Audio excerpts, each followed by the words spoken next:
A world halfway between imagination and reality, built to cope with the memories of loved ones and a time where things were fine in the world.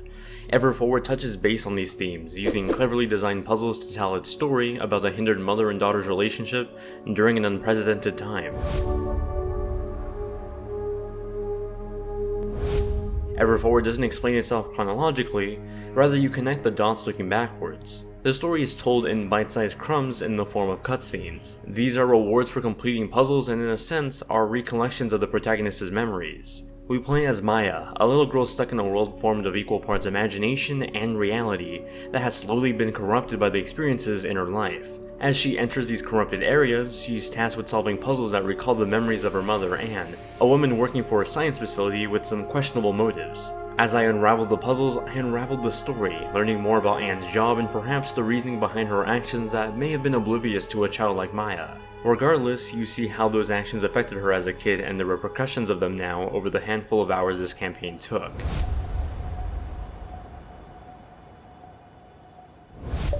At its core, Everforward is a puzzle game with narrative elements and not the other way around. Puzzles are the meat and potatoes as they progress the story forward.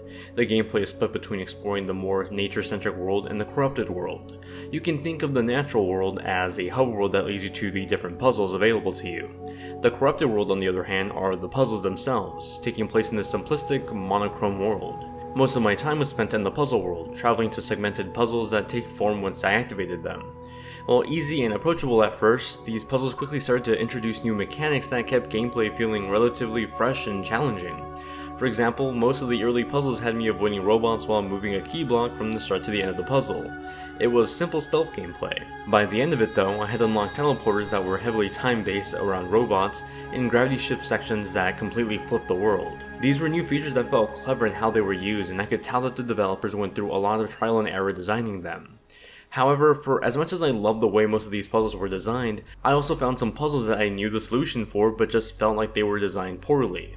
This one, for example, has me sneaking around two robots using two blocks. Throwing the blocks causes noise that distracts the robots, but this puzzle seemed like it didn't always want to listen to its solution. Despite me doing what I believe was the solution, I kept getting detected and even got stuck in a gameplay loop a few times using the manual save checkpoint system that works like a save state essentially. It wasn't until I finessed the puzzle by quickly running and walking periodically to move faster, but not let the robots detect my noise, that I was able to solve the puzzle. There were so many instances like this where I felt like there was one solution to the puzzle that I knew, and I correctly did it, but not without fighting the gameplay in the process. In these moments, even when I succeeded, I feel frustrated by the end of them.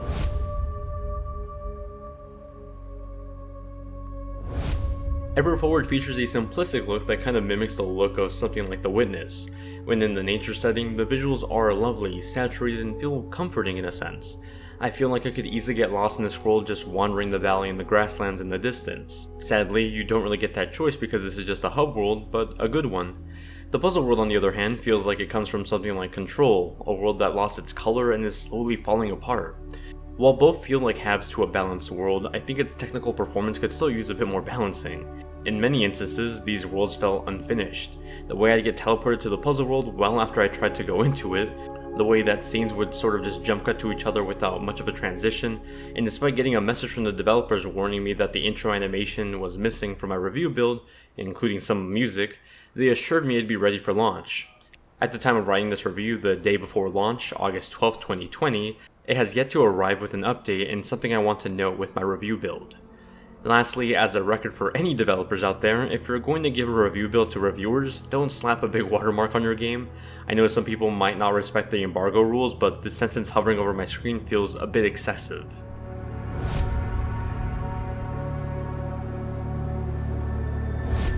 I disappointingly wasn't too impressed with Everforward's sound design. While I think it nails the atmospheric tones like the sounds of the beach and the nature in the hub world, it lacks music and coordination with its dialogue. The music in the puzzle worlds, for example, comes off as more like ambient noise than music. It's ominous in some ways, but mostly white noise in others. My main problem with the sound design was the dialogue.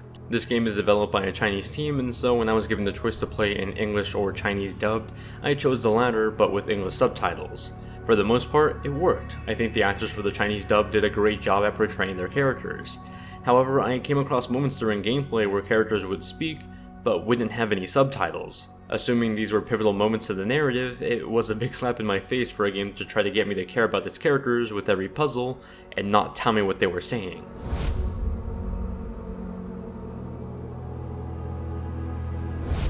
If puzzles were all it was trying to do, then EverForward succeeds in creating a handful of both fun and head-scratching puzzles that can last you a few hours on the weekend.